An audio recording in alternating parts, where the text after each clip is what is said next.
On this episode, we're talking with the clever investor, Cody Sperber, one of the biggest real estate investment names in the game, about how you as an agent can start to acquire an extra 2 homes a month to start building your own rental portfolio.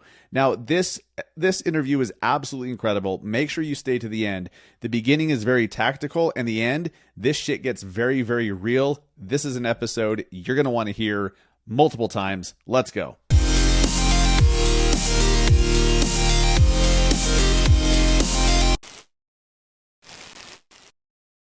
What is up, guys? Welcome to episode 283 of the Massive Agent Podcast. I am your host, Dustin Brohm, here in Salt Lake City, Utah, and I am fired the fuck up because today's episode is with someone who I look up to, as many of you do as well. Cody Sperber, also known as Clever Investor. If you follow him on Instagram or YouTube, you've probably seen his ads back in the day where he has his green Lamborghini rolling slowly down the street. He has his checks that he's depositing at Chase because he's wholesaling some deals.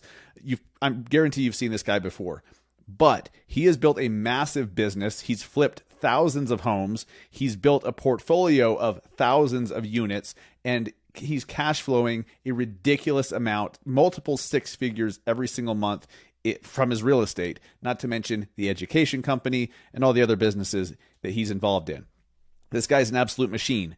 But what you're going to hear the last 20 minutes or so of the episode takes it to a whole other level, and you're going to see why I respect him even more. And it has nothing to do with business, yet it has everything to do with business. You'll see.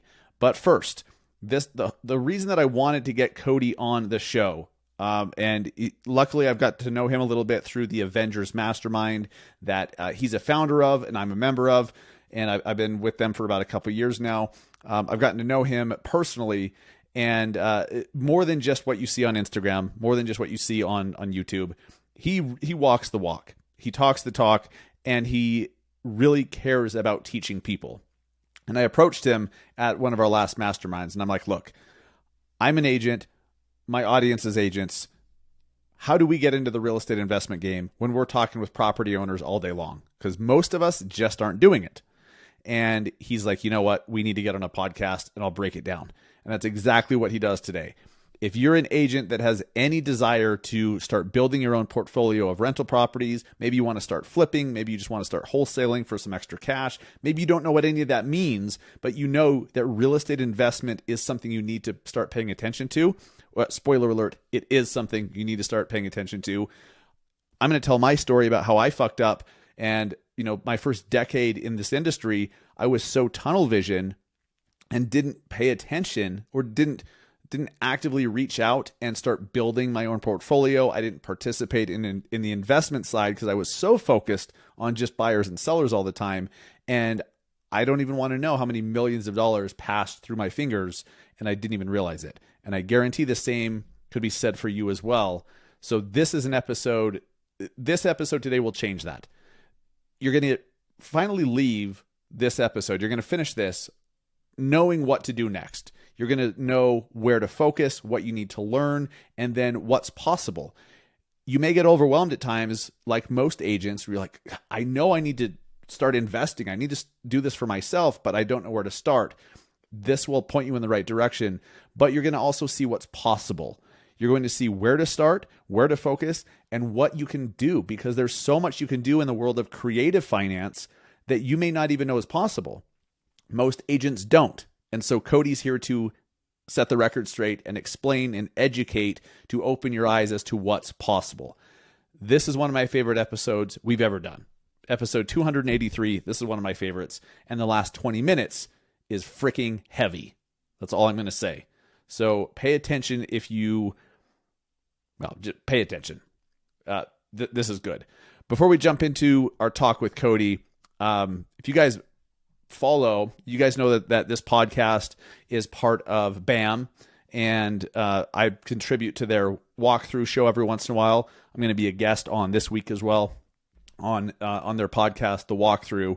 And BAM is building a true media company that really serves agents. It's built for agents, it's built by agents, and it's built with agents in mind. But what most media companies do is they say, here's what you should do. You should do all these things. Here's a bunch of different things. but we realize sometimes you just need step-by-step know-how. So BAM just launched something called BAM X, and you can check out BAM X over at massiveagentpodcast.com/BAMX, BAMX.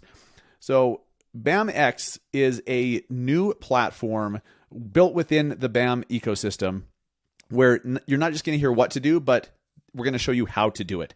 There's a bunch of mini courses within the BAM X platform, courses like Canva 101 with Haley Ingram from Coffee and Contracts. She's one of the best in the game with Canva. If you guys use Canva, I use Canva. I love it.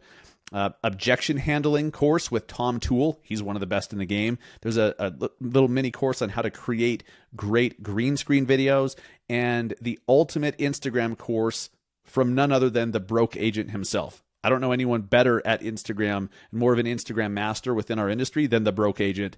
And coming soon, a couple courses from me as well that are in production. So go over to massiveagentpodcast.com/BAMX and check that out. And you can use code MASSIVE to get 10% off the whole year. All this education, and there's more being added all the time for as little as $10 a month. Ridiculous. So go take advantage. Use code MASSIVE to get an extra 10% off the whole year. And it's cool as shit. It really is. So go check it out. And lastly, we're what, 2 weeks away? What is this? We're about 2 weeks away from our very first Power Day here in Salt Lake. We have 11 spots available. And for the first time ever, we're getting together in a small, intimate, in-person workshop setting. Okay, it's a in-person workshop. You and me working on your business, implementing. We're going to have a big pre-event networking dinner here at my house. It's going to be catered. It's going to be fancy. It's going to be awesome. Small group, so it's going to be very impactful.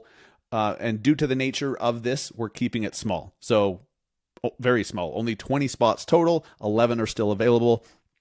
Look, I want you to be there. I want you to be at Power Day next month in Salt Lake City. So I'm going to extend the 50% off discount because I want to make this as reasonable and as attainable for you as well. And I know June's a busy month. So to get that 50% off discount, go to powerdayevent.com and use the code NOTOVERYET50. Okay? NOTOVERYET50. And you'll get $1,000 off your ticket to Power Day. But like I said, there's only 11 spots available as of the time of recording. So hop on that. And I hope you're ready, because this talk with Cody Sperber is absolutely next level. You're going to take notes, and you're going to take notes on the things that you're going to be like, okay, what does that mean? Write that shit down, because there's some concepts here that if you're new to the real estate investment world, you may not understand yet. I promise you, even if you don't plan on getting into investment, knowing this stuff and knowing how to service and help investors who are savvy enough with creative finance, this will make you a better agent. You will sell many more homes. You will help many more homeowners because you'll have many more tools in your tool belt, and you'll know how you can structure things to meet their needs. Because let's be honest, most agents show up at a listing presentation or whatever you want to call it, and you really have one, maybe two options for them. What most of you do is you show up and say, option one, I'll list your house. Nope, that's it. That's the only option. Okay. And you can make a decent living. But what if you were able to offer them other options? Some of you show up and say, I'll list it or I'll buy it. Fantastic. There are more options available, but that's what we're going to talk about. So write this stuff down. If you don't know what something means, write it down, because you need to look into this. And we're going to be focusing a lot more on this type of content moving forward. This is not becoming a real estate investment show. The whole goal here is to help you, a real estate agent, to make more money and to service more homeowners. Simple as that. Make more money, sell more houses, be more profitable, be more well-rounded, all of it. That's the goal of the show. So this is all with that in mind. Buckle up. Great episode with Cody Sperber, the clever investor, right now. What's up, guys? Welcome back to the podcast. I'm here with Cody Sperber, the clever investor. So stoked for this interview because Cody's somebody that I've respected for a long time. Before we got to know each other through the Avengers Mastermind, I saw his ads, his green Lamborghini, his checks in front of Chase, like the rest of us. And, he's someone that I kept an eye on. And, recently I've gotten to know him a little bit more as a person. And what I'm really excited about is he is the deepest in the game of real estate investment. And for him to bring his perspective to us as real estate agents, I think is key, because agents are just not taking advantage of all the opportunity that comes across our face every single day, which also means we're underserving those property owners. And so I think this is going to be a great conversation. Cody Sperber, welcome to the Massive Agent Podcast. How's it going? Yes, thanks for having me on, Dustin. Excited to be here. And yes, we want agents to think bigger. We want agents to become real estate experts, not just real estate agents. And most claim to be real estate experts, and then they don't have a clue how seller financing works. They've never heard the term subject to. They have no idea any of that. I didn't when I was, when I was coming up in the industry. I had no idea. So you work with a lot of agents on the deals that you do, right? Oh yeah, all the time. Yeah, agents are one of our best sources for deal flow. Obviously, look, who's on the front lines every single day? Who lives, eats, breathes, sleeps real estate all day, every day? I mean, this is how they get paid. This is their livelihood. This is their profession. And for us investors, if we are not working those agent relationships, which is tough, by the way, because investors waste a lot of agents' times. And if you're not a good investor, all you do is go around and piss off a bunch of agents. So it's like, you really got to be a good investor so you know how to work with great agents, and great agents should see the value in working with a good investor, because it's going to elevate their consistency, because we do more than one deal every 5 or 7 years. We are if you're a creative real estate investor, we're coming up with all kinds of ways to take maybe a dead deal or a non-deal and turn it into money, right. Which is kind of where the creative finance comes into play. And that's what I meant by becoming a real estate expert. Agents need to learn the language of creative real estate investing. They need to understand, first off, every agent, what is your game plan for getting out of the game? Yeah. Most of us don't start with the end in mind and work backwards. Right? Like if I ask you, like, how do we retire, man? What's the end game for you? Are you going to do this are you going to be a 65-year-old listing agent? Right. Where do you want to get off this ride? And it's one of the first things I ask all of my investor students and agents that come to me. I just say, look, dude, if you had to play full out for X amount of years, when does it end for you? Is it a dollar amount? Is it a cash flow amount? Is it sell your business in one big payday moment? Like, what does it look like, your future look like for you? And everybody's got a different outlook on how they want to get off the thing. But most of them never start there and then engineer it backwards and go, okay, if I want to make $50K a month consistently while I get to live my dream life and sip mojitos on the beach or whatever you're into, how do you get there? You can't get there if you're only commission minded. Correct. Yes. Okay. So much to unpack here. This is fantastic. Great way to set the table for this. Let's go back to something you said earlier about bad investors piss agents off and vice versa, right? So for the first 6-7 years that I was an agent, and I've been one for about 11, I haven't sold a house in a few years on purpose, because I've transitioned to building a different business, still in the space. But, I asked myself that question. When does this end if I don't start to build a business, right? And then I realized, I need to make some changes. But for while I was personally selling and everything was on my shoulders, I remember getting a call numerous times from an investor that obviously just came out of a weekend seminar. Mm-hmm. And they're like, hey, I'm looking for houses at 70% ARV and blah, blah, blah. And they name off a couple things. And I remember I was golfing one time, horribly, by the way. But I remember taking this call and I was just in a mood where I didn't want to talk. And I'm like, if I found a house like that, why the fuck would I tell you about it? Why wouldn't I buy it myself? Right? And since that moment, I kind of closed the door to investors as a whole unfairly, because I just lumped them all together. And I know that that's happening with investors and agents as well, right? All the time. All the time. That's because we don't lead. You gotta lead with value. If I'm just asking something from you, comp properties for me, bring me deals, right? It's like that's just novice stuff, and I'm not leading with value. I need to be thinking about all the creative ways that I can show up for you and do the one thing that you care most about, and that's put money in your pocket. And once we start breaking a little bread together, then you're going to open up and be like, okay, I'll comp properties for you, or I'll give you market insights, or I'll bring off-market or pocket listing deals your way first and let you kind of throw in an offer ahead of time. But I gotta show up first, and that's what we train our investors. And it is a shame because there's a lot of investors that piss off agents and they shut the door. On the flip side, let's say you're an agent in today's market. Interest rates are now 7, 8, potentially 9, 10%. The market has slowed down. Your business is going to crap. It's not like the good old days where anybody who got their license made, $100K a year or more. You got to really be good and you got to work. Well, what if I showed up as a creative real estate investor and I said, Dustin, listen, you're missing out on so much money. Let me teach you how to go in and make these creative terms offers, because the people that want to get a full price offer, they're stuck on price.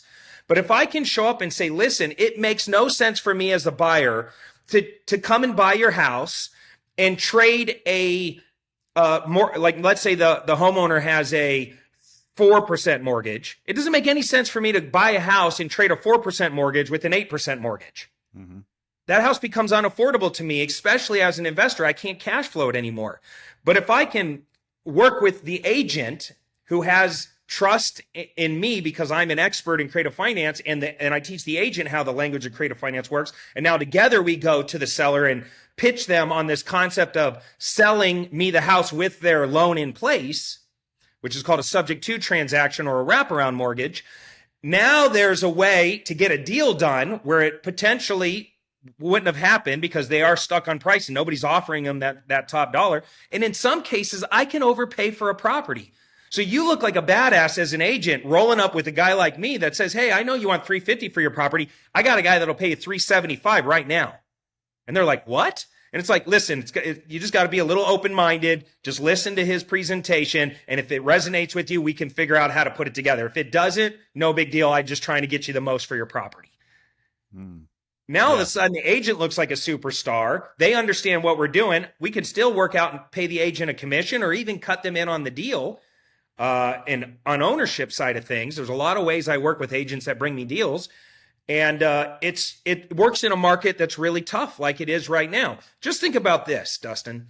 If I buy a house at a 7 or 8% mortgage for $350,000 with an 8% mortgage over 30 years, am I really paying $350,000 for that house? Oh, hell no. I'm paying like 3 times the amount. I'm probably paying like $950,000 for that same house because of the interest payments. Yes. Why pay the bank the extra $600K? Why not just go to the homeowner and say, I'll pay you an extra $50K right now? Add it onto the price. Let's work out our own deal where they're the bank. And if I can convince the seller to participate in the financing of the property, even for a period of time, it doesn't have to be forever. What if I just say, listen, it doesn't make any sense right now, but if interest rates go below 5.5 or 5, I'll refinance out of it. So let me step into your loan for the next 30 years, but we'll balloon it in 5 or we'll balloon it in 7. Now I stretch my payments over a long period of time, which makes it affordable for me to buy that house, but there's a sunset on it. You understand what I'm saying right there? Totally. Once agents start getting this, and it's funny too, because I have a lot of people that come to me, can I bring you on a seller appointment with me? And I'm like, yeah, let's go, dude. Let's go. Because now they're positioned. Hey, here's what I could get for a listing. Here's what I can get for an all cash offer. Here's what I could get for a creative terms offer. Which of these 3 works best for you, Mr. or Mrs. Seller? And that's such a better value that you as an agent can bring to the property owner versus just option A, I'll list your house. That's what 98% of agents do. They show up and they're like, I only have one option for you. I'll list your house. Some are like, hey, I'll buy it also, but then that's it, right? So I love what you're talking about here. I know because I am an agent and I've spoken with many. So I actually bought my first house, seller finance. It was a trust for deed type of seller finance. And it was great, but we had to find the right seller and an agent who was willing to, discuss what it looked like. But that was such a great thing for the seller and for us because they couldn't sell it. and they ended up getting 10K more than what they were asking anyways. But what I found when I was trying to buy a house for myself as an agent with seller finance, I kept running into agents saying, how do I get paid? How does the agent get paid was such a hang up for 9 out of 10. So can you walk through how you get agents paid when they participate on some of these creative deals with you? Yeah, I mean, sometimes I just pay their commissions. What do you want? If you bring the deal to me, what do you want? I want $7,500. Done. Right? I'll overpay for the house and cut a check for the agent. Look, you got to understand why I do what I do. I'm buying cash flow streams. I'm buying my retirement plan.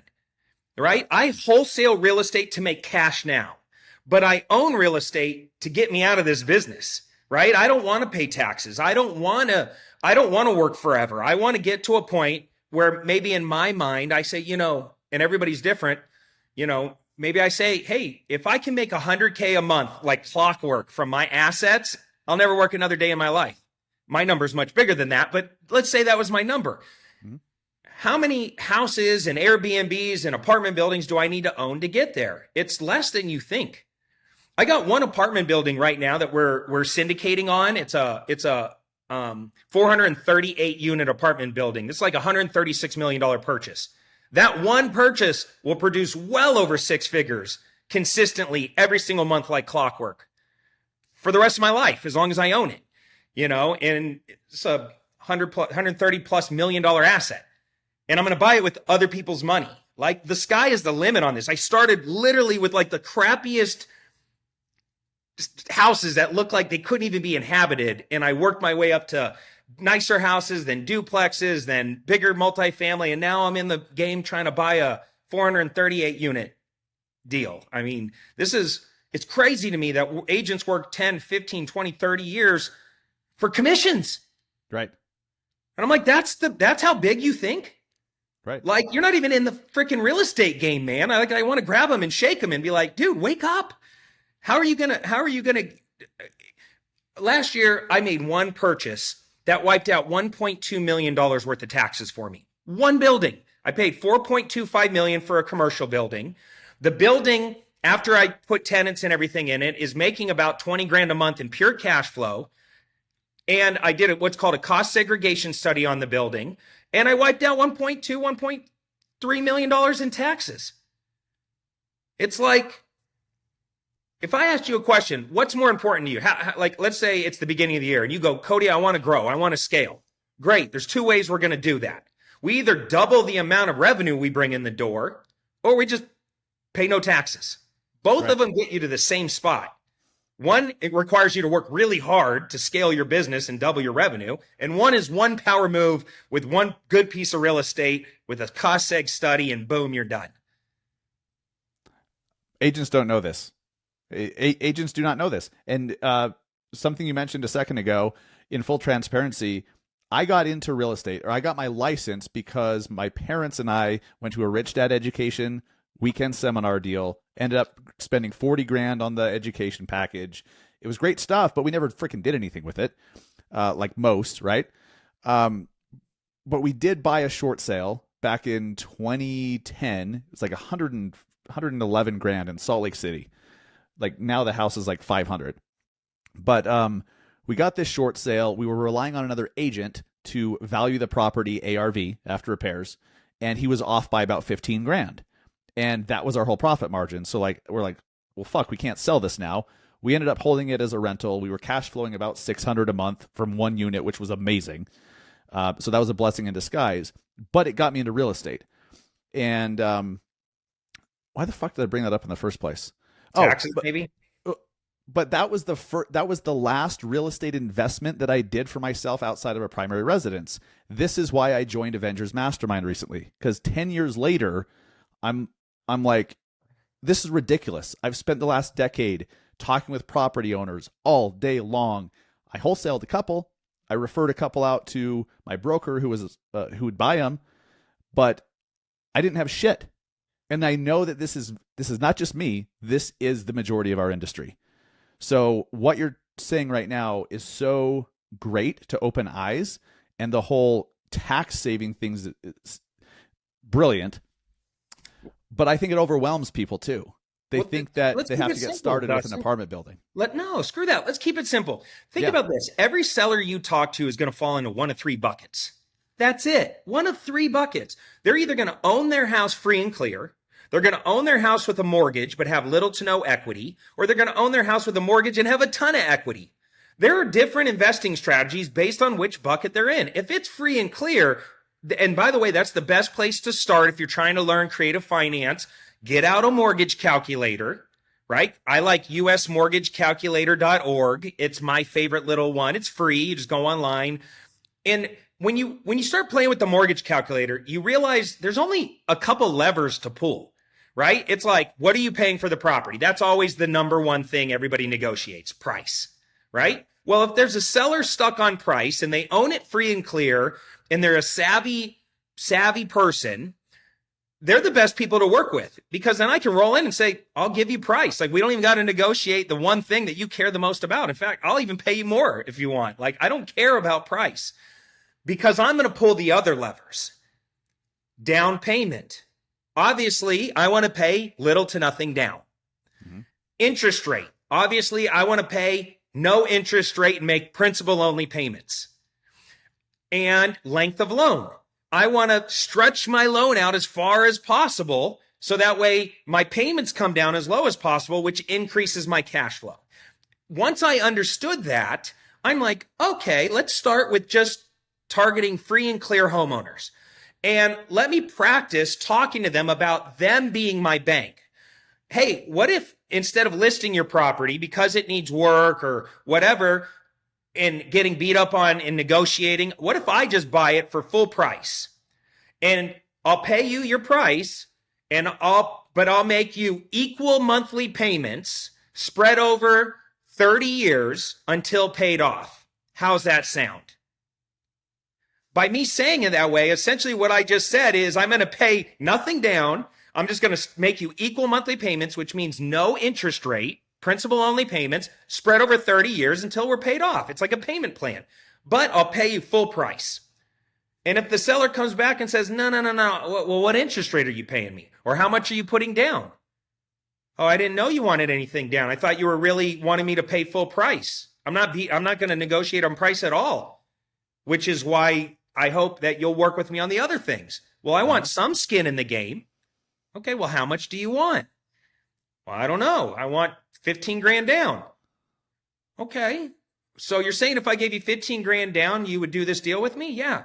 Well, what if instead of me paying you 15 grand down right now, what if I just increased my purchase price by say 25 grand, which is 10 more than what you're asking me for, and we'll go back to equal monthly payments, They might say yes to that. Well, okay, if you want to pay me 25 grand more for my property, okay. They might say, no, I need something down. Okay, well, what if I pay you nothing today, and in 90 days, I pay you half of the money down, and then 90 days from that, I pay you the other half. And we tier it, right? Which gives me enough time to fix up the property, find a lease option tenant, put them in there, collect an option deposit equal or greater to the amount that I promised the seller. And now I'm still in the deal with none of my own money because a lease with an option buyer on the back end put up the option payment, which went to the original seller. Now I own a piece of real estate that hopefully cash flows by whatever, $1,000 a month. I get the tax benefits of owning the real estate, because they seller financed it to me. So I seller finance on the front end, lease option on the back end, put a whole deal together and move on to my next one. Now I got $1,000 a month income stream. And if that lease option buyer does not execute the option, say in 2 years or however long that option time is, they just move out and I do it again with another lease option buyer. And this thing becomes a massive cash cow and asset for me. But these agents are rolling around and they're just so laser focused on getting a listing and getting a commission, they don't even see that they just walked away from their retirement plan. Right. They also make a lot of assumptions that, the seller would never go for that, right? And I'm sure you have to go through a fair amount of property owners until you find someone who will be open-minded and who that situation works for, right? I imagine you're not batting 100. In this market, Are properties flying off the shelf in this market? No. It's getting harder and harder because it's harder to buy. It's harder to qualify. And if it gets worse, your business is just going to get worse. So you're at the mercy of the federal government and whatever they do and interest rates. So you're winging it right now as a real estate agent. You might as well as already get your resume together, right? Because in 6 months you'll be working at Chili's, and so it's like, let's get out from underneath this business model where you don't have any backup plans and you're at the mercy of all these other things. Start educating yourself now on how. So, I talked about one of the 3 buckets. Well, what happens if they have a loan on their property? There are strategies subject to wraparound mortgages. Look those terms up that allow you to take over somebody's mortgage without having to go to the bank and qualifying for it. And once I understood creative finance and I started teaching it to the agents that I work with, first off, they were doubling and tripling their income. We were able to work a lot more together. I was able to bring them into deals because either I would just pay them their commission, or I'd say, listen, you want to go in on this deal with me? I'll make you a 20% equity owner in the deal just for bringing it to the table. I'll give you 25%. And sometimes I'll go to the agent, hey man, the seller wants 10 grand down. You put up the 10 grand down. I'll do all the rest of the work for the property, turn it into an Airbnb, and we'll cash flow the crap out of this thing. Like there's so many ways to structure a deal. It's silly. It becomes listen, in real estate, and every person needs to pay attention to this, you will never have a money problem, ever. You only have a creativity problem. So if you're going broke as an agent, it's because you're not creative enough. That's it. Man, I hear that, I believe that, and I feel that as well. I was not creative when I was broke as an absolute joke in real estate. I was only showing up with one option for sellers. I'll list your house. And I told myself stories like real estate investment is too complicated. There's too much I don't know. You have to go through so many sellers to get one. It's not worth it. My broker won't let me do it. It's too risky. I'm going to get in trouble. Right. Yeah. Or it's illegal. You come across the listing agent that's like, that's not even legal. Yeah. What are some of the biggest objectives you get from other agents on the other side of deals? And let's break some of those barriers down right now and educate a little bit. Yeah, I mean, you name some of them. First off, it's too risky. My broker won't allow it. That's a big one, right? Because the brokers, they're very traditional. Their job is to keep agents in the box, not making waves, not causing problems, just getting their listings, being their buyer agents, whatever they're supposed to do, and stick to the core traditional model. Yep. And maybe you got to leave that brokerage and go to a brokerage that has more flexibility. I mean, you're either going to do things the old school way and thrive at it, or you're going to be out of business trying to do things the old school way. And the chances of you being out of business is pretty high right now. So it's like, now's the time to lateral over into a better brokerage with a more creative broker that understands investing conversations. For instance, us doing an agent offering multiple offers, right? Hey, I want to list your property. We try it. It doesn't work. Hey, I have a backup plan. What if I'm your buyer and you seller finance it to me? You're crossing a fiduciary line at that point, right? Because your job is to represent the the seller, and do the best job you can for the seller. But what if the best option for the seller is maybe you to buy their property? Right. Your broker's got to help you get behind that. The disclosures have to be on point. You got to write your paperwork up the right way. And there's got to be just complete clarity on all people that are involved in this transaction on what you're trying to accomplish. And everybody's got to sign off on it. And that's it. It's a pretty easy thing to overcome if you're showing up as an expert, right? Which is why you need to learn this stuff. I put out an entire courses. One of my courses is called the Free House Formula. And all it does is teach people those 3 buckets and which strategies work in each one of those buckets and which paperwork to deploy. And I'm smart. I'm like, you know what? I'm not the best person to teach you how to fill out paperwork. So I brought in an attorney that recorded himself filling out the paperwork, because it's like Nobody wants to get in legal trouble. Let's have an attorney explain why the terms and the clauses are in the contract and why the disclosures are there. And that's if you're not licensed. Then you're going to take that paperwork and you're going to go to your broker and lay it out on the table and say, these are the types of things I want to get into. What other agent disclosures do I need to add to this to get a sign off? And a creative broker will tell you, this is what I need. And your title company, you also need an investor-friendly title company. Yes. That's a big thing. If you're going to these traditional title companies, you're going to get a lot of pushback when you're trying to do wraparound mortgages or contract for deeds or sub-2 transactions. My title company's done thousands and thousands of these creative deals. I roll in, half the time they're telling me what I need. Oh, go back to the seller and get them to fill out this disclosure form. Aye, aye, Captain. I'll be right back. I go get them to sign stuff. And they are keeping me out of trouble. You understand? So Totally. I can't really think of other objections other than I don't know how to present this to the seller. I think that's the biggest. That's a big one. I think that's the root of it. Yeah. And that really is, hey, bring me on the list. Bring me on a few of your appointments. Let's tag team the conversation. You have the rapport. I'll bring the technical side. Then I'll build rapport and we'll work the deal together. And however you want to do it. You want to stay an agent? I'll pay you a commission. You want to become a deal partner? We'll bring you on the equity. It's up to you. I love it. I know that because we've had this in the past, social media comments, we're going to get agents saying, well, that's all great, but creative financing is not legal in my state. Have you ever seen a state where you can't do this, Cody? There are some things that you can't do in certain states, but that doesn't mean it's not possible. It just means that there's a way to do it right and there's a way to do it wrong. And I've never heard of a state where it's illegal to seller finance.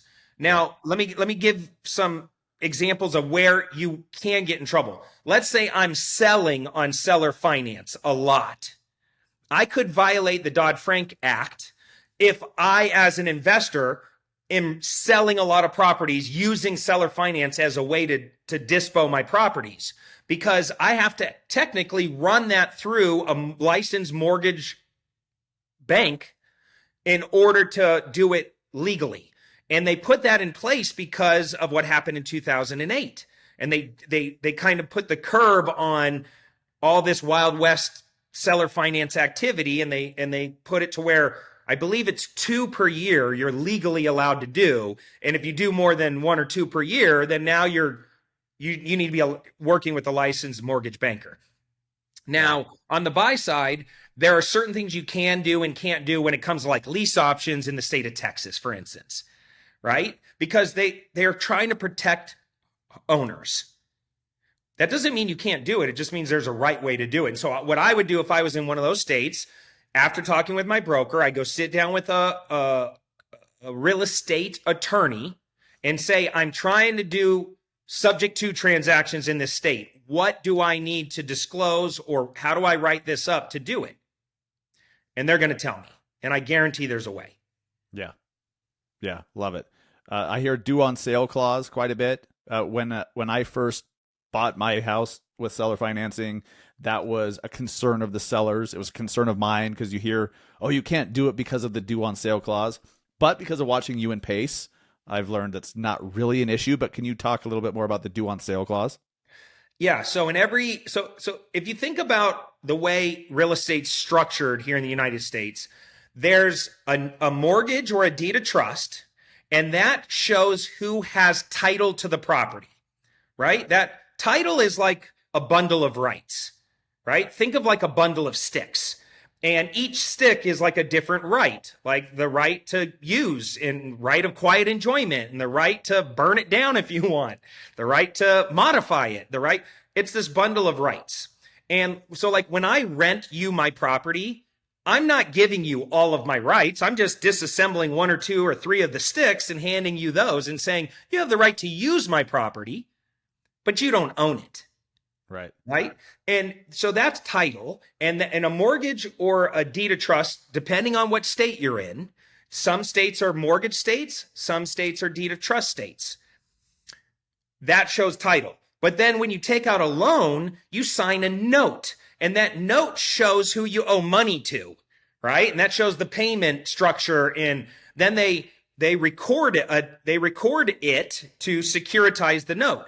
So essentially, what we're doing when we're doing a sub-2 transaction or even a wraparound mortgage, we're separating the note and the deed of trust from each other. And when we do that, we're transferring ownership over to the investor, but we're leaving the note in place, the loan in place. And when we're leaving the loan in place, there's language in the loan that says if you separate and transfer ownership to anybody else, we have the right, if you get caught, to escalate the amount due. And it's called a due on sale clause. And the big fear is, well, if they catch me doing a sub-2 transaction or a wraparound mortgage, they're immediately going to call this note due, and then I'm going to be screwed because I'm going to have to pay it off like right away. So a couple things. First off, rarely happens as long as you're making payments. Mm-hmm. If you stopped making payments, it could go on the bank's radar, and they can go, well, we're not being paid, and we just did a title search, and the title's been transferred. Let's escalate this. It can also get called if, let's say, the seller dies and their heirs inherit what they thought was a deal or something, and they're stepping in and going, well, why is the mortgage in dad's name, but the property's been long gone for 5 years? And the people that might be inheriting the estate might call the bank and go, I don't know what's going on here, but it looks like the mortgage is still in my dad's name, who's passed away, but the house, we don't own that house. We sold that a long time ago. Right. And then it can hit the bank's radar. Divorces do the same thing sometimes. So there is some risk when doing these deals. However, let's just think about what we can do when that happens.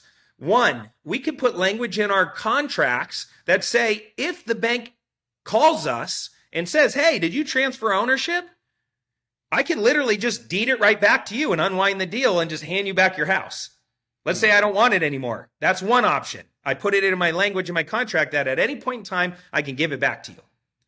Okay, and maybe then the bank will go, oh, well, what happened? I just took out a loan and they securitized the loan, but they gave it back. It's all back to normal, right? And then the bank might say, okay, just keep making your payments. We're good. We can also refinance and cash it out or just pay it off, right? Or I can bring in a private money lender and bring them into the deal. But first off, it is so rare for a bank to call a performing note due in full. And one of the things we do sometimes in order to set this all up properly is we bring in a third-party servicing company, because another one of the big fears is, how do I know you're going to make my payments? Correct. And we bring in a third-party servicing agent, Fidelity or Security Title or one of these big title companies. They all for like $7 to $9 a month will send you a coupon book, and then I make the payments to the servicing agent. The servicing agent makes the payments on the loan, and then everybody gets notified that the payments have been made. So now the seller goes, all right, I know payments have been made because we have this third party independent party that's making sure things get paid, and they notify me if they don't. So there's not too many objections that they're going to throw out at us that we don't already have a solution for. Sometimes we put properties in trusts. Those trusts are like, let's just say for estate planning, the seller creates a trust called the 555 Main Street Trust, and they deed their property into that trust.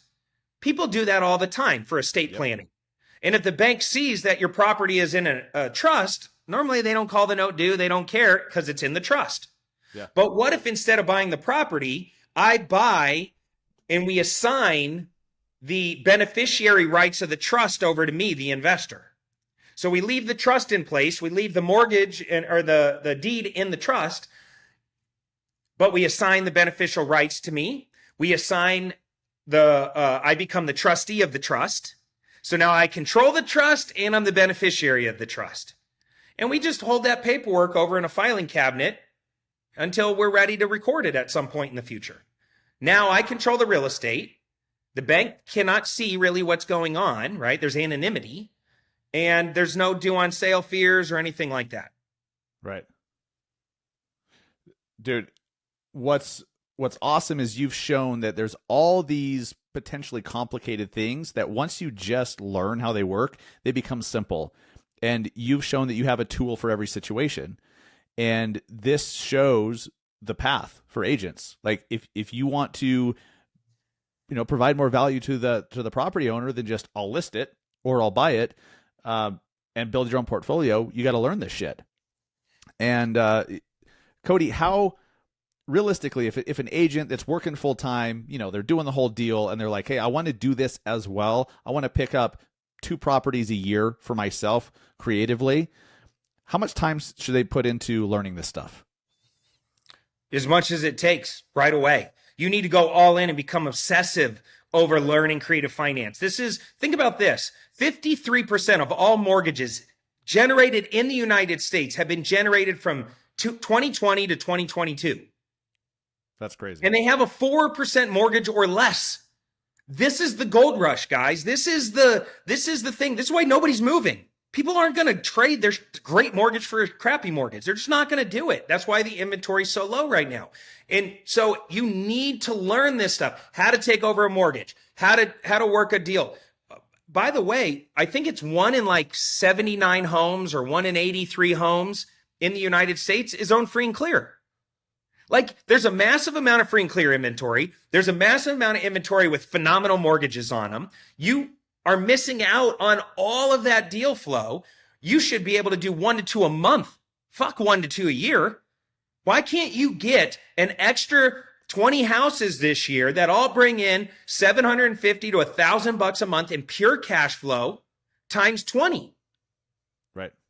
Now you're not dependent on interest rates, and you're not dependent on what your dumbass broker says to you one day, or the fact that some listing or some buyer is a looky-loo and driving you fucking crazy. Like you are building this foundation of control where now you get to pick which clients you work with.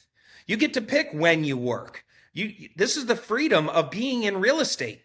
And by the way, if you're not bringing me or some investor at least 2 phenomenal opportunities that turn into deals per month, and that investor isn't paying you between $5,000 to $7,500 per deal, you're missing out on $10,000 to $15,000 every month in guaranteed money.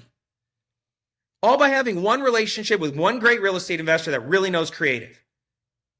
Because I'll pay you $5,000 or $7,500 for every good deal you bring my way, especially if it's a 4-plex or a 16 unit and the seller's willing to carry and it's a smaller multifamily. So it's like a mom and pop type person and they're getting older, but they're savvy. They're not going to sell it at a big discount. They want top dollar. And the only way we can pay them top dollar is if they give us the rest of the terms. Yes. I love it. There's a lot of agents freaking out, have been for a while, about interest rates spiking, the current environment. A lot of them have quit the business already. I know there's huge attrition happening right now, which is healthy, but it still sucks for those that it's happening to. You seem you're loving this environment right now, aren't you? Because you have the tools. The empathetic side of me is really sad for people. There's so many people out there out of runway. They're financially getting destroyed. They're scared to death. Unfortunately, I was around during 2008's crash. I made tens of millions of dollars, but I had friends kill themselves. I had friends never recover financially, lose their marriages, go through bankruptcy, and never recover. And they were making millions of dollars as house flippers and rehabbers, and then they just got obliterated. And now they're so scared they never jumped back in. And here I am, this little engine that could. I'm not the smartest guy in the world. I just am relentless. I just never fucking quit. And I'm like, okay, my mentor used to always say, Cody, people never rise to the occasion. They just fall to their highest level of preparation. I need to be prepared for these market shifts because it's just part of the gig. I need to learn new skills and capabilities because otherwise I'm not smart enough naturally to figure things out. So I got to be working really hard to get prepared to increase my skills. And it sucks. I suck at math.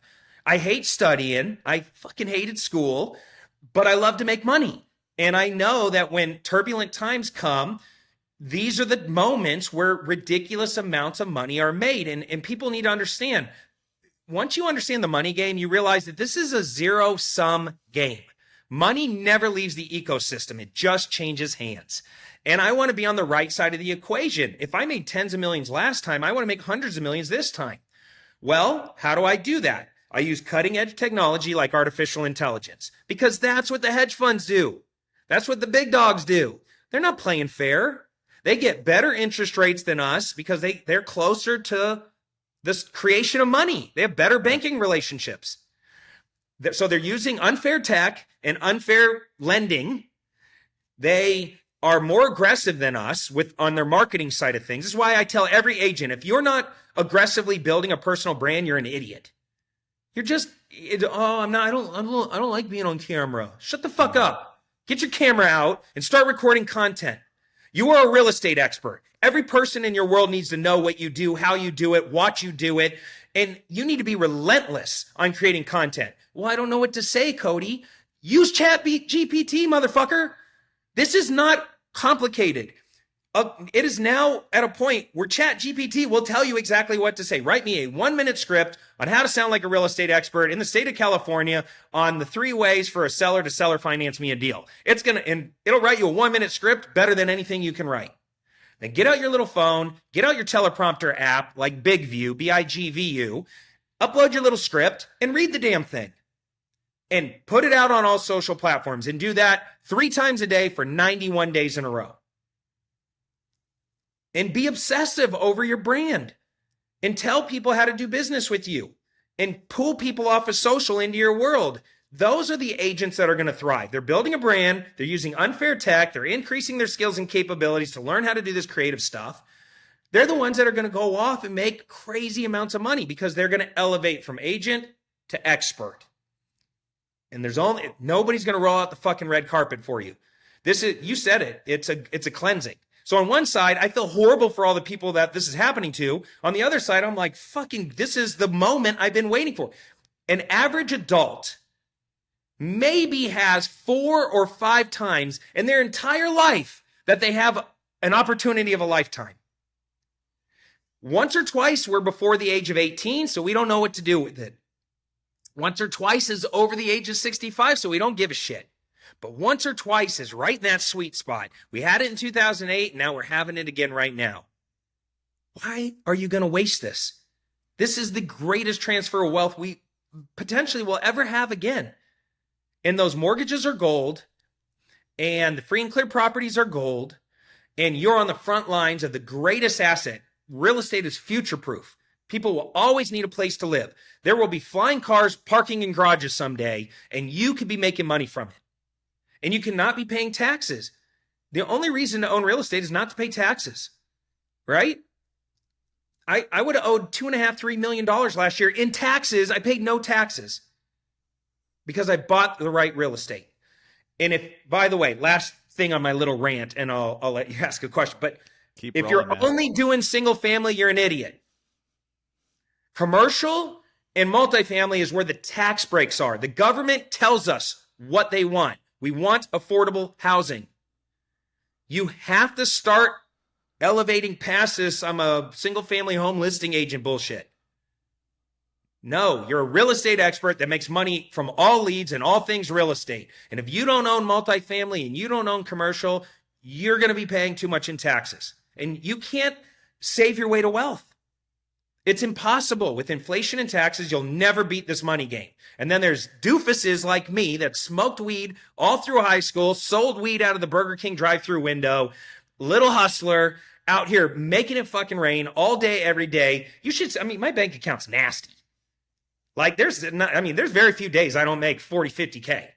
Like, what kind of life is that? It's fucking freedom.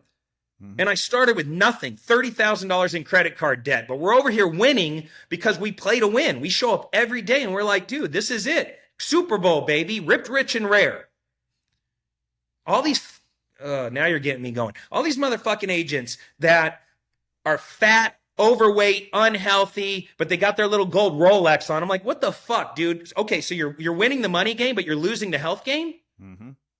Why are you not why are you not setting a standard for every person watching you that I am the elite entrepreneur that shows up every day, that sets a standard, that plays to win, that's a leader, that's showing everybody around me what's possible?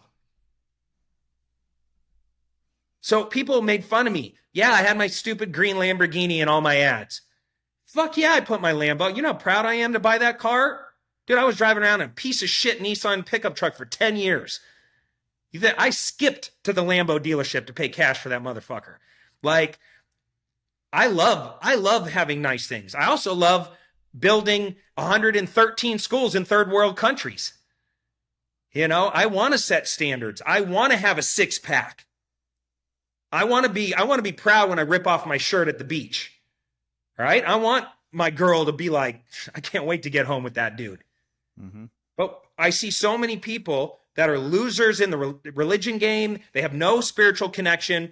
They're losers in the relationship game, but they're winning the money game in real estate or something like that. It's like, look, your whole world is held up by one pillar. And the second that goes away, you're going to have nothing. So right now, the way the world is, you got to be playing on all cylinders. Every day moving, eating healthy, trying to get that six. One in 10. What was the stats? I'm going to forget it. About how much more rare it is to have a six-pack than $1 million or something like that? Yeah. I know that 1 in 25,000 Americans have a six-pack. But it was like 1 in... I'm going to screw it up. But anyway, it was way more millionaires than people that are healthy. Yes. It's ridiculous. Yeah. Dude, I fucking love you, man. I did not want to get in your way with that because that's pure gold. And it's going to touch the people that it's supposed to. And something that I know you meant in the spirit of what you're saying, but I think it's worth saying out loud. If you are selling 300 homes a year, you're number one in your market or brokerage or whatever, and you're an awful parent, I'd say you're losing life. You're a loser. Your kids don't give a shit about 300 homes. No.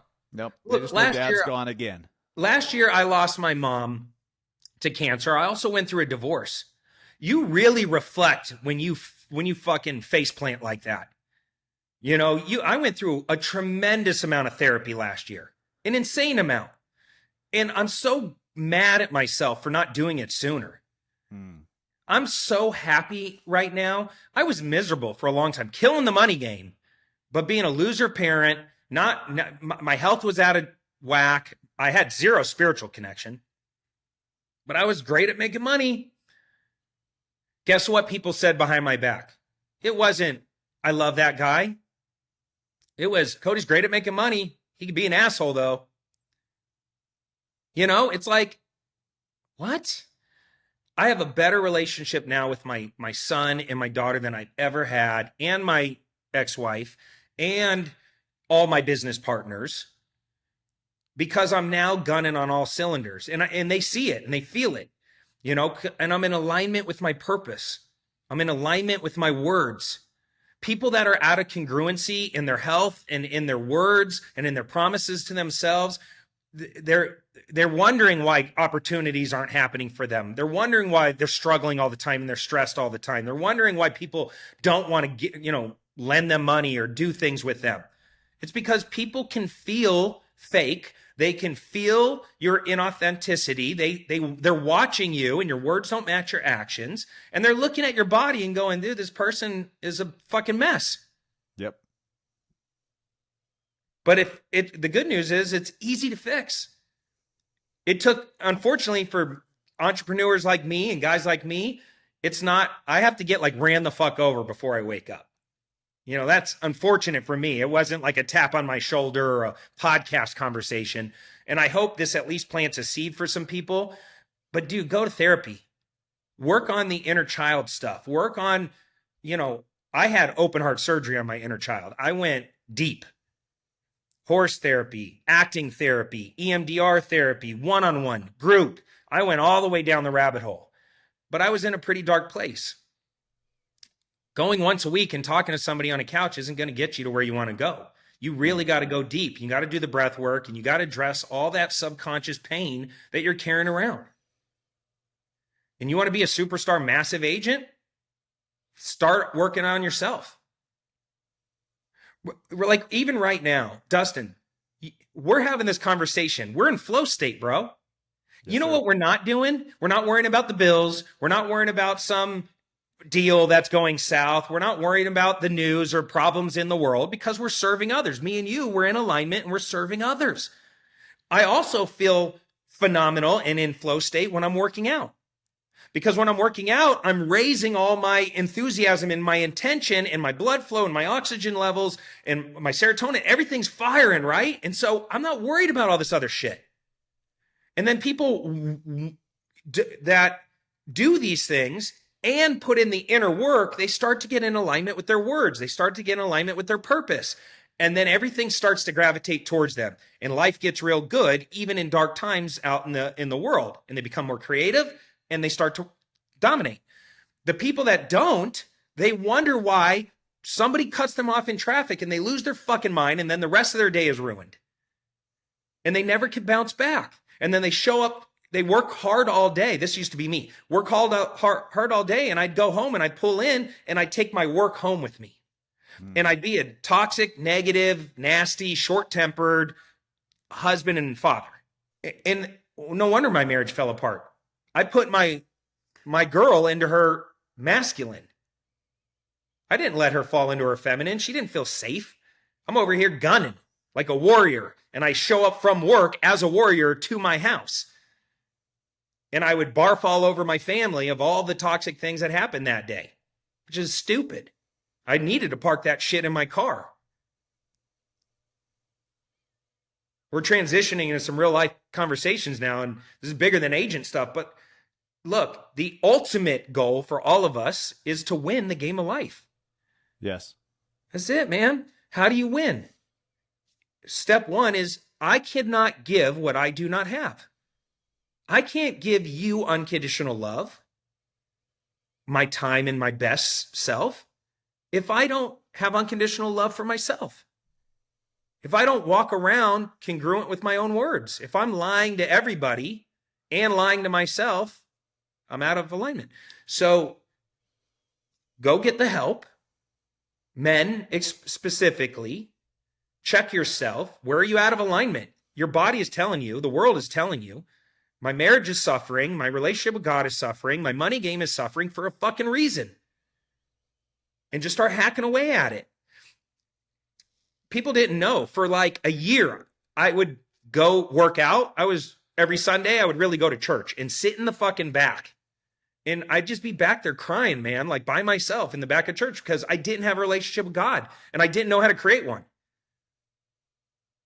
I would have these one-way conversations that I never heard anything back. But just like everything else in my life, I knew that step one was just showing up. Just putting in the reps of like, okay, I'm here. I don't know why I'm here, but I'm suffering and I feel like I'm suffering. And even today, I still have a hard time, but I show up. I always show up. And I do that now in my relationships and the money game's easy. That's the easy part. You get the rest of it right. You get your health game right, your spiritual game right, your relationship game right. The money thing happens. I promise you. Your girl will be your biggest supporter. And when you get home, she'll want to fuck the shit out of you because you're showing up right. And your marriage is going to thrive. And you're not going to be a doofus like me and implode that shit over, what I did? I hid my pain in achievement. Right. And a lot of men do this. Don't be like me. Fix it before it's too late. Dude, I've respected you before I really knew you and heard, especially recently. Like, you've been very open and vulnerable recently about this journey you've gone through. I always just saw what everyone else saw. Cars, money, houses, success, fame on Instagram, all the stuff, right? That's all great. But you've earned such deep respect for me since I heard what was going on behind the scenes, how you burned it to the ground and how you're rebuilding it. And because every single one of us can relate in some way. We can, if we're honest with ourselves, there's somewhere we're falling short, and this should be a swift kick in the ass to focus on it, right? I mean, dude, I used to be super out of shape until late 2020. I got in shape. I started eating healthy and eating clean, and I take care of myself, and my wife and I do shit together as a team, and we're stronger now than ever. That is such a, as you know, right? Like where you're at now, Cody, when you are working on all this stuff and you show up to the office on fire because you're just on cloud nine already. Like you start the day just, you've been a great parent that day. You've been a good spouse. You're all the things, right? But we could do a whole other hour on this, but I love hearing that, Dustin. I'm proud of you, man. That's phenomenal. And it's a great standard to set. You know, you're blessed to be in a position where you're impacting a lot of people, right? And people are watching. Your kids are watching. Yes. Girls watching. Your family's watching. What does it mean to set a standard? What does it mean to be a leader?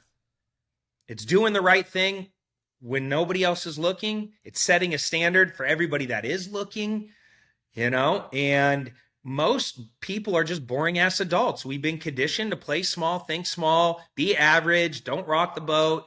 And it's just ridiculous. And then we stare at people that elevate and that raise their enthusiasm, raise their intention. And we go, wow, that's crazy. And we write books about these people and we build statues around them and they go off and become superstars. But the rest of us are just boring as fuck. And we don't have to be. Right. There is greatness inside you, but the reality is nobody's going to roll out the red carpet for you. It is your obligation to step the fuck up and figure out what it means to be successful for you. It's your obligation. It's not an option. It's an obligation because, you know, the reality is the divide between the wealthy and poor is getting bigger. And it's going to continue to get bigger. And it's going to continue to get harder to get wealthy. And they are designing the system this way. There will be a currency, a digital currency that tracks all of your movement. Mm-hmm. They are going to strip away your rights. And those of us that have already transitioned and made it because I own hundreds of millions of dollars worth of real estate, you know, it's like, why do billionaires buy farmland? Because they understand that if they want to retain power, they got to control the food. Mm-hmm. And why are corporations subsidized and empowered by government buying up 1/5 of every house in the United States and all the apartment buildings and all of the commercial buildings? Is because if they want to control the vote, they got to control the housing. This game is rigged against you. And you can't control any of that, but you can control your economic environment. You can control your household. You can control your daily actions. And you can work like hell right now to not only set that standard for your kids and everybody watching, but also you have a unique window in time to get embarrassingly wealthy through real estate. But you never will get there if you're just working on commissions. Never. It'll never happen for you. You might as well as just quit and go get another job. I cannot think of a better call to action. Cody, where can people find you? What's the best place for them to find you and learn from you and then get trained by you on how to do all this stuff? Yeah, my favorite new offer that I have right now is my AI real estate system. We're using powerful AI technology to lead score every single homeowner in the United States. We give them 3 scores powered by AI, a retail score. This is great for agents, rental score, and a wholesale score, which is great for investors. So think of this. What if you had a software that had predictive capabilities, like a psychic, and it would be able to identify homeowners in the United States that within the next 90 days will list their house? That'd be pretty powerful, right? Huge. Yeah. Or will sell at a massive discount from retail. If I knew out of the 180 million homeowners out there that these 1 million are going to sell at a discount within the next 90 days, those are the only people I got to target. And if I zero that down into just my local area, maybe it's telling me there's only 75 people I got to target. Now I can really work hard with my marketing and my relationship building to get out in front of those leads and ignore the rest, because AI is pretty damn smart. They're looking at 136 billion data points, and based on whether you live with your mother-in-law or not, or whether or not you subscribe to certain magazines, or what websites you visit, or where you travel, it's smart data out there that will help us target. And so my AI real estate system, we've been working really hard on this. If you go to AI real estate, is it AIrealestate.com? I think it's AIrealestatesystem.com. Like artificial intelligence, AIrealestatesystem.com. If you want to get help from me, that's got my creative finance stuff in it. It's got my wholesaling stuff in it. It'll teach you to be a well-rounded real estate investor. I love it. Using AI. You guys have to get on Cody's email list too. I've heard about this AI. Well, I've heard about it on your podcast, but your emails are just absolutely second to none. I write all my own copy, bro. I taught myself copywriting. I build my own funnels. I've sold $100 million online so far, all through direct response, all self-taught. These are the skills and capabilities I'm talking about, guys. I built a personal brand on my own because I knew that was the key to never being out of business. You cannot put me out of business because I have so much lead flow. I can totally screw up everything today, and by tomorrow I'm bouncing right back. And same with copywriting, same with sales skills, same with presenting on video. I sucked on video in the beginning, but through repetition, I got better and better. And so AIrealestatesystem.com, Clever Investor on all other platforms, and my new podcast, The Clever Investor Show, streaming on all podcasting platforms. Anything I can do to serve you guys. I love working with agents, mortgage professionals, and investors. I'm an open book. Most of my shit is free. Like if you go to my YouTube channel at Clever Investor on YouTube, I have tons of free stuff. You don't have to buy anything from me, and you're going to learn a ton. I just want to play a part in your real estate journey and push you to think bigger and get out of your way. And if you do that, I promise you, this will be the next 5 years. We will all ride off into the sunset, getting embarrassingly wealthy and helping a lot of people along the way. Dude, you're one of the best in the biz, man. I cannot thank you enough for coming on the show, being so open and vulnerable and raw, because everyone listening needs to hear that shit, myself included. So thank you so much. This is one hell of an episode. I don't even know what else to say, but thank you for coming on. Ending on a high note. Thank you, guys. Thanks for having me on. Thanks. I told you guys that was a good one. I talked to Cody for about another 20 minutes or so after we finished recording, and he is as raw and as real as it gets because of this experience that he just went through in his personal life. And it's just a wake-up call. It's just a wake-up call. We all have certain areas of weakness. Some of you, it maybe you're great with your relationships. You're great with your health and your fitness and your parenting and all friendships, but you're weak in the money game. Okay? For him, he was strong in the money and business game and weak in the other areas. We're all different, but you have to have awareness of it. And that's why I'm so stoked that you listened all the way through, because hopefully you feel punched in the gut in a productive, positive way. Thank you so much for listening. Please share this episode with someone who needs to hear it. Listen to it again. Write those notes down like I said. Make sure that you grab your ticket to Power Day over at powerdayevent.com. All the details are over there. If you're like, what the fuck is it? powerdayevent.com next month in Salt Lake City, Utah. It's going to be absolutely fantastic. And make sure you go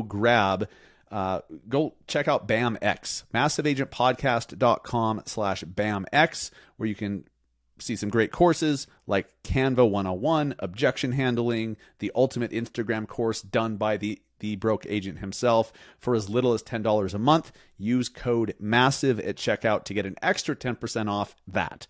Craziness. Thank you for listening. Thank you for sharing. Thank you for leaving us a review. Thank you for engaging with me and sending me messages on Instagram and commenting on the videos. Thank you. You guys keep me going. I will keep showing up and continue bringing badass guests like this, like Cody, and more. Stay tuned. Man, this shit's about to get good. We're not even at episode 300 yet. Let's frickin' go. Take care.